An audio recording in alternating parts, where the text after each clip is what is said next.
Për shembull, këtu dua të ndalojmë sepse ky u bëshkas për këtë emision. Momenti kur folëm me zotin Gjadri për trishtimin e profesor Gjadrit, ndërsa Bistrica, Ulza u dha me ushit.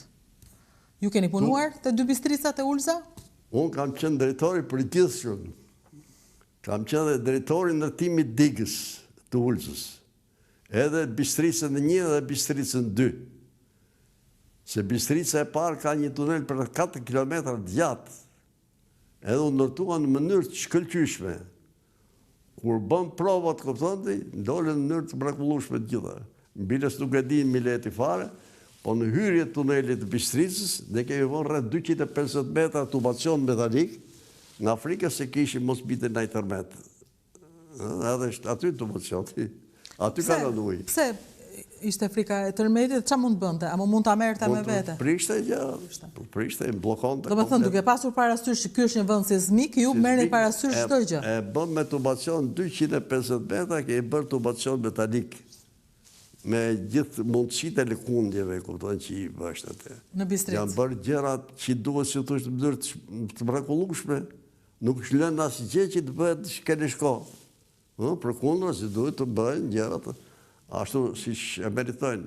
Biles një gjë e jashtëzakonshme shkene, që nga hidrocentrali i Selitës, edhe gjithë dhe deri sot, ne s'kemi pasur asnjë defekt. Si është e mundur?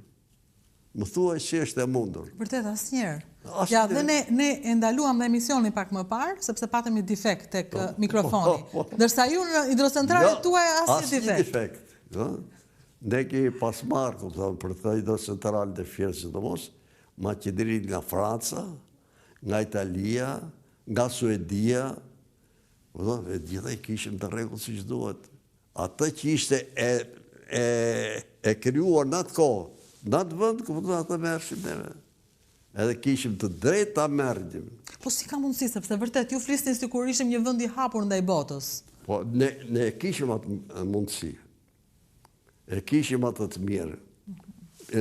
Instituti hidrocentraleve. Pa. Edhe vetë veprat, kuptonte, ndihmoshin me gjithë shpirt. Kur u prish Instituti hidrocentraleve?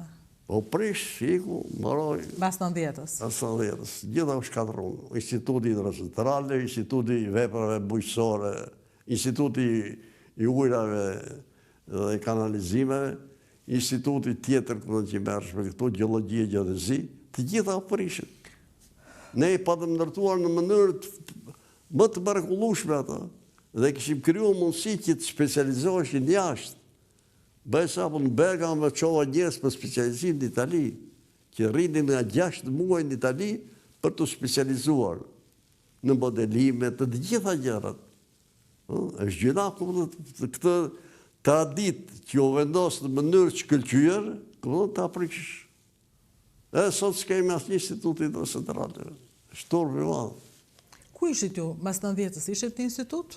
Jo, mas 90-s u prish instituti. Jo, kuptoj, kur u prish instituti, ku ishit ju? Unë isha zëvendës ministër dhe pastaj, dorën në pension.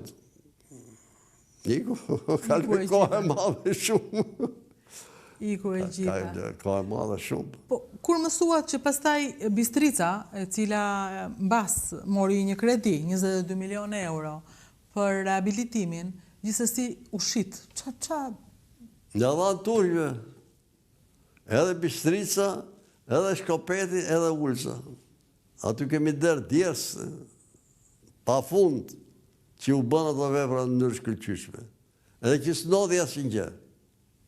Është habitore këto ta mendosh, kupton, që në këto vepra nuk ka ndodhur asnjë gjë. Ka ndodhur në gjë Selit, Selita ka 50 vjet që është ndërtuar. Nuk ka asgjë.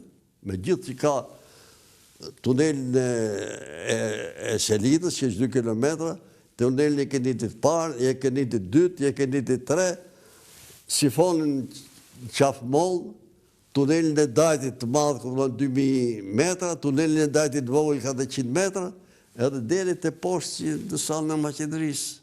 Nuk ka pësuar asgjë. Pse janë bërë në rregull siç duhet. Kjo është e gjitha.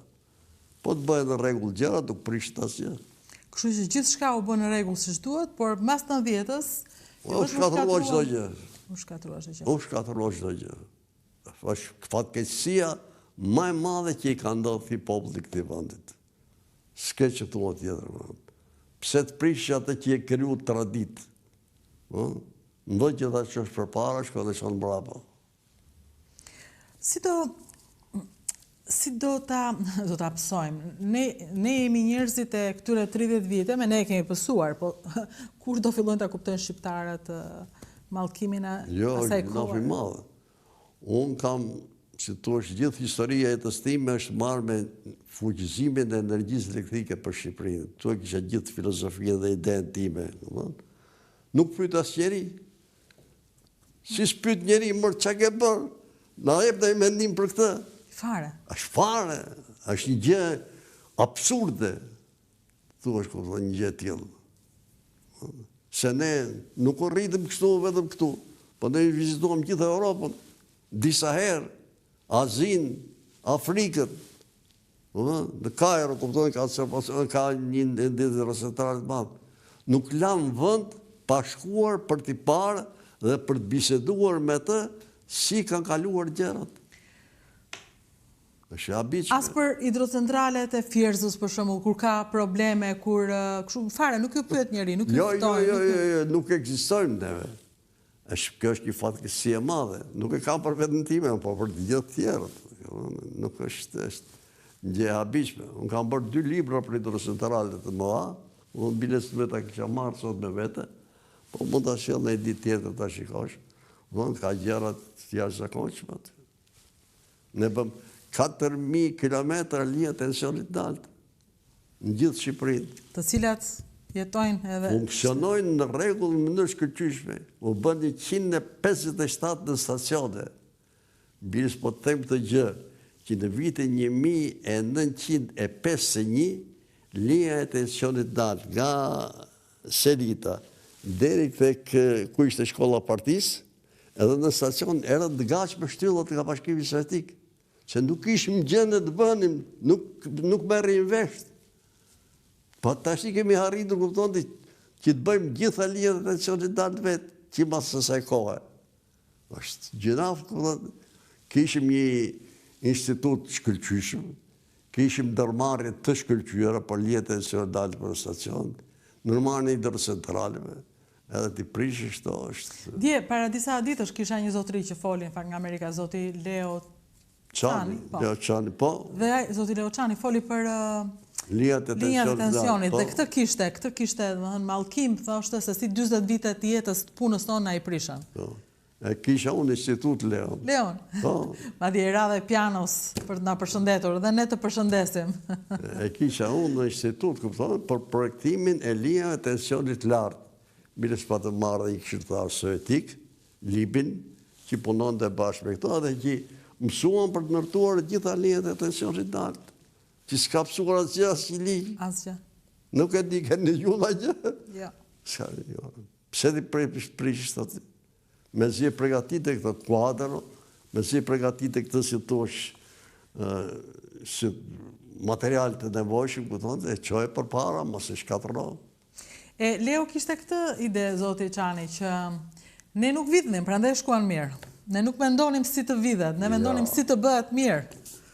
Unë po të them me sinqeritetin më të madh, asnjë njeri në atë kohë, kupton, nuk ka menduar për vjedhje. Po ka menduar për të punuar.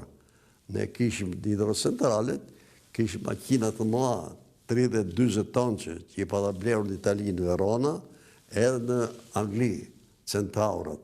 Pata blerë në Shtatet të Reshit, ku shkonte në Angli blerë dhe Centaura. Me është gjë e jashtëzakonshme. Ashtu. Edhe të gjitha këto gjëra ishin në nivelin e dur. Nuk mungonte asgjë në hidrocentral. Asgjë s'mungon. Unë kisha në Fierzë 10.003 vetë. Ti ka firmosur për derat. Wow. 10.003 vetë.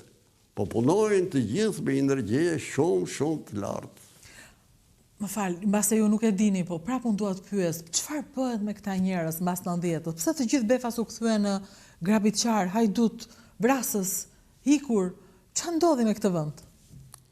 Është fatkeqësi e madhe.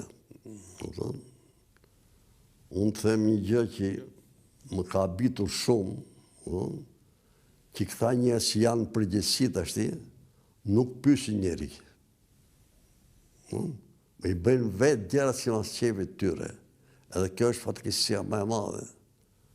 Si shkon ti se duhet bësh gjë të tillë pa pyetur këta që i merren me këtë punë, pa i marrë mendimin. Pse të bash qëndrim të tillë, është habitore, nuk e di.